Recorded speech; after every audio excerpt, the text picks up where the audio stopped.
এরপর আমি ফ্রেশ মিটের শপে এসেছি। এখান থেকে আমি 12টি বেবি চিকেন নিচ্ছি। আর এর জন্য নিচ্ছি যে দেশে থেকে আসার পরপরই আমাদের হয়তো বা শপে আসা হবে না, তাই আমার যেহেতু চিকেন খাই ভাবলাম আমি যদি চিকেন নিয়ে রাখি 12টি তাহলে আমার জন্য অনেক সুবিধা হবে। আর তার সাথে সাথে আমি এখান থেকে 2টি হার্ড চিকেনও নিচ্ছি আমার জন্য। আর নিচ্ছি হচ্ছে আমি ল্যাম্ব নেক নিচ্ছি আর 5টি রিবস নিচ্ছি, খুবই ছোট করে টুকরো করে নিচ্ছি। তো মাংসের ভিতরে আজ আমার এই শপিংই ছিল। এই তো এইমাত্র আমরা বাসায় চলে আসলাম। যেমন কি বলেছিলাম শপে যে আজ আমি 12টি চিকেন নিয়ে যাচ্ছি আমানের জন্য।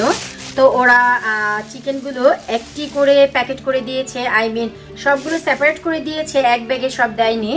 আর এখানে হচ্ছে 5টি যে আমি ল্যাম্ব রিবস নিয়েছিলাম, আই মিন সিনা, আর হচ্ছে একটি নেক নিয়েছিলাম। তো এই সবগুলো মিক্স করে ওরা এখানে দিয়ে দিয়েছে। এখানে পুরোপুরি 6 কেজি আছে। আসলে এটি আমি আমার জন্য খাওয়ার জন্য নিয়ে আসিনি, আমি এটি বাংলাদেশে নিয়ে যাব রান্না করে। বরাবরই আমরা বাংলাদেশ থেকে নিয়ে আসি, তো এখান থেকে বাংলাদেশের লোকজনের জন্য কেন নয়। তো এই মিটটি আমি নিয়ে এসেছি আসলে দেশে নিয়ে যাওয়ার জন্য। আর এই হচ্ছে বাকি চিকেনগুলো।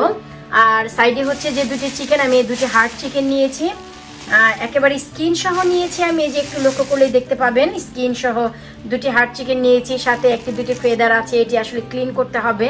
আর যেহেতু গ্যাসের চুলা, চেষ্টা করবো স্কিনগুলো পোড়ানোর জন্য, তো দেখা যায় পারি কিনা। তো আসলে মাংসের কোনো ইচ্ছাই ছিল না, তো মাংসের শপে গিয়ে এই হলো আমার কাজ হয়েছে। আর গিয়েছিলাম হচ্ছে আমি একটি ইলিশ মাছ আনার জন্য, চাঁদপুরের ইলিশ মাছ। তো আজ আমি চাঁদপুরে ইলিশ মাছ পাইনি। আজ আমি যেটি পেয়েছি আমার জন্য, যেটি সোনার হরিণ, আসলে সেটি হচ্ছে শিং মাছের ডিম। ইংল্যান্ডে কখনোই শিং মাছের ডিম আসতো না, আই মিন আমি কখনোই পাইনি এই 17-18 বছরে। তো এই প্রথম আমি শিং মাছের ডিমটি পেয়েছি। তো আমি 3 ব্লক শিং মাছের ডিম নিয়ে এসেছি। এই যে আমি দেখাচ্ছি 1, 2 আর 3 ব্লক। একটি আমি কবুতর পেয়েছি, কবুতর নিয়ে এসেছি। কবুতরটি হচ্ছে পুরোপুরি ফ্রেশ একেবারেই, তাদের গত পরশুদিন এসেছে স্টক। তো আমি কবুতরও নিয়ে এসেছি। আর হচ্ছে নিয়ে এসেছি আমি কই, এই হচ্ছে দেশি কই। অবশ্যই আপনারা একটু চেষ্টা করবেন আমাদের দেশি কইগুলো কেনার আগে। আমি কিন্তু এর আগে আপনাদের সাথে শেয়ার করেছি যে আমি বেবি কই আনি, দেশি কই, সেটি হচ্ছে ছোট, আর এটি হচ্ছে একটু বড়। তো বড়র ভিতরে এখন অনেকেই চিন্তা করে যে এগুলো হচ্ছে চাষের কই।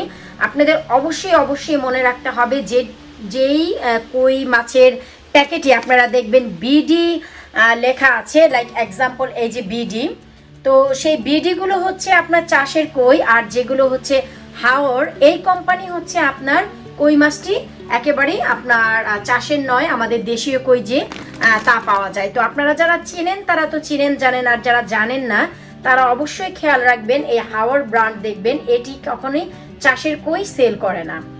চাষের কই সেল করে হচ্ছে বিডি কোম্পানি, এবং বিডি কোম্পানিও আমাদের দেশীয় কই সেল করে, যা হচ্ছে বেবি কই। বিডি কোম্পানি কখনোই কিন্তু এই বড় মাছটি সেল করে না, ওরা সবসময় সেল করে হচ্ছে বেবি কই। হাওয়ার কোম্পানি আপনাদের সেল করে হচ্ছে আমাদের দেশীয় বড় কই।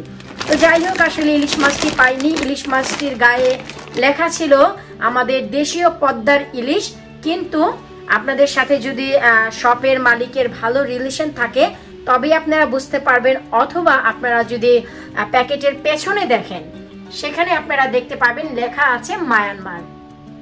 তো অনেকেই ধোকা খেয়ে যায় যে পদ্মার ইলিশ আমরা নিয়ে যাই, আসলে পেছনে একটু লক্ষ্য করলেই বুঝবেন যে সেটি হচ্ছে মায়ানমারের ইলিশ। আমাদের বাংলাদেশি লোক মানেই হচ্ছে 2 নাম্বারই, তারা ঠিক এভাবেই পদ্মার ইলিশ বলে চালিয়ে দেয়। একমাত্র প্যাকেটের গায়ে যদি লেখা থাকে যে দেশের এবং চাঁদপুরের প্যাকেটে, সেটি আপনারা আনার চেষ্টা করবেন। আর পদ্মার ইলিশ থাকলেও এটি দেশি কিনা আপনারা পেছনে একটু দেখে নেবেন। আর আজকে তেমন কোনো শপিং হয়নি, আর হয়েছে আমার হাজবেন্ড যেটি নিয়ে এসেছে চিংড়ির ভর্তা, যাকে বলা হয় গুড়া চিংড়ি, এটি হচ্ছে বালাচাং, খুবই মজা। তো এই ছিল আজ আসলে মাছ মাংসের হালকা পাতলা কিছুটা শপিং, আর বাকি নিয়ে এসেছি কিছুটা সবজি।